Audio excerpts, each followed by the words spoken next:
Crime world প্রতিদিন দুপুর 12টায় শুধুমাত্র R+ গোল্ডে।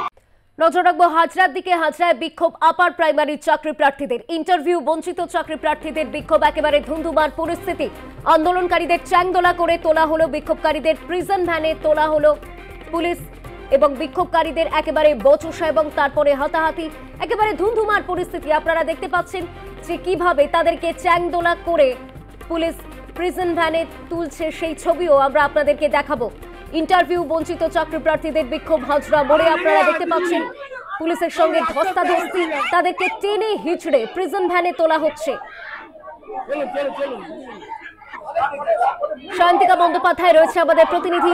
শান্তিকা, এই মুহূর্তের কি আপডেট, এই মুহূর্তে কি ছবি দেখতে পাচ্ছ? দেখো, কিছুক্ষণ আগেও হাজরা মোড় সংলগ্ন এলাকা কিন্তু একেবারে মারাত্মক রকম ভাবে একটা উত্তাল পরিস্থিতির সম্মুখীন হয়েছিল এবং একেবারে মুখ্যমন্ত্রীর পাড়ায়, মুখ্যমন্ত্রীর বাড়ির কাছাকাছি কিন্তু এই চাকরি প্রার্থীরা তারা কিন্তু একেবারে অবস্থান বিক্ষোভে বসেছিলেন এবং আজ সকালবেলাতেই তারা জানিয়েছিলেন যে মাতঙ্গিনী হাজরা মূর্তির পাদদেশে 555 দিন ধরে তারা অবস্থান বিক্ষোভ করে চলেছেন এবং একাধিক প্রতিশ্রুতি এলেও নিয়োগ সংক্রান্ত কোন রকম কোনো প্রতিশ্রুতি তারা পেলেও তাদের যে অবস্থা, সেই অবস্থার কিন্তু কোনো পরিবর্তন হয়নি এবং সেই জায়গায় দাঁড়িয়ে ক্রমাগত চোখের জল আর বঞ্চনা ছাড়া কোনো কিছু কিন্তু তারা পাননি। আর আজকে আরো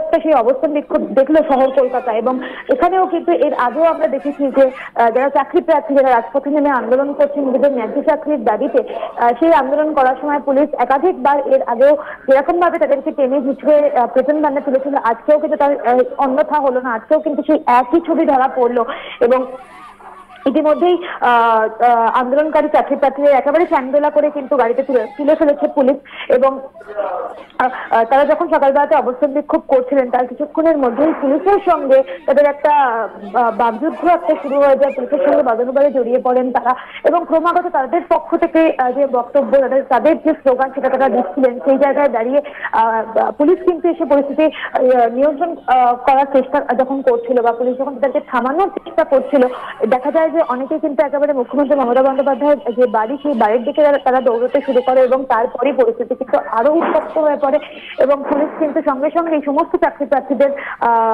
কার্যত টেনে হিচড়ে প্রিজন ভ্যানে তোলে এবং সেই প্রিজন ভ্যানে তাদেরকে যখন নিয়ে যাওয়া হচ্ছিল, গাড়িতে যখন তোলা হচ্ছিল, তখন কিন্তু তারা কান্নায় ভেঙে পড়ে সংবাদ মাধ্যমের প্রতিনিধিদের কাছে, আমাদের কাছে তারা বারবার করে জানাচ্ছিলেন তাদের অবস্থার কথা যে এতগুলো দিন হয়ে গেল এখনো কিন্তু তারা চাকরি পাবেন কিনা কোনো রকম কোনো আশার আলো তারা দেখতে পাচ্ছেন না। তাই প্রিজন ভ্যানে তোলা হোক, তাদের কণ্ঠরোধ করার চেষ্টা করা হোক, তার মধ্যেও তারা চেষ্টা করছিলেন যতটা সম্ভব তাদের যে বক্তব্য, সেই বক্তব্যকে তারা তুলে ধরার এবং একেবারে এই মুহূর্তে আমরা যে ছবি দেখাচ্ছি, একেবারে এক্সক্লুসিভলি সেই ছবি কিন্তু আমরা দেখাচ্ছি যে কিছুক্ষণ আগেও ঠিক কি পরিস্থিতিটা হয়েছিল। চাকরি প্রার্থীরা কিন্তু একটাই তাদের বক্তব্য যে কবে তারা চাকরিটা পাবেন। এতগুলো দিন পেরিয়ে গিয়েছে এবং তারা অনেকেই বলছেন যে যেরকম ভাবে প্রত্যেকটা দিন তাদের চোখের জল সঙ্গী হচ্ছে, তারা বঞ্চনা লাঞ্ছনা ছাড়া কোনো কিছু পাননি। তাদের ক্যারিয়ারটা কার্যত একটা প্রশ্নের মুখে দাঁড়িয়ে রয়েছে।